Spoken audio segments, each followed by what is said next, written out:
حضرت عبداللہ ابن مسعود رضی اللہ تعالیٰ عنہ فرماتے ہیں کہ رسول اللہ صلی اللہ علیہ وسلم نے فرمایا کہ لا تزول قدم ابن آدم یوم القیامہ حتی یسأل عن خمس۔ فرمایا کہ روز محشر کسی شخص کو بھی ہمت نہ ہوگی، طاقت نہ ہوگی، استطاعت نہ ہوگی کہ اپنی جگہ سے اپنے پاؤں ہلا سکے، قدم ہلا سکے، جب تک کہ اس سے 5 چیزوں کا سوال نہ کیا جائے اور 5 چیزوں کا صحیح وہ جواب نہ دے پائے۔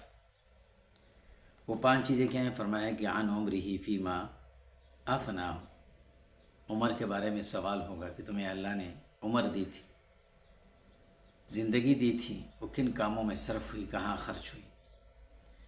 وعن شبابہ فیما ابلاہ، اور جوانی کے بارے میں سوال ہوگا کہ تمہیں جوانی جیسی عظیم نعمت اور عظیم وقت اور موقع دیا تھا، وہ جوانی کن کاموں میں صرف کی۔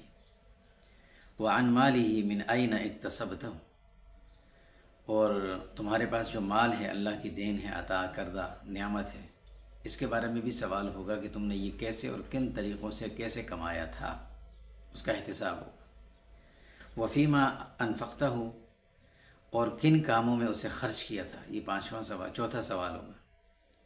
اور 5واں سوال ہوگا وماذا عمل فیما علم، کہ جو کچھ تم جانتے تھے، جتنا تمہارے پاس علم تھا، اس پر کتنا عمل کیا۔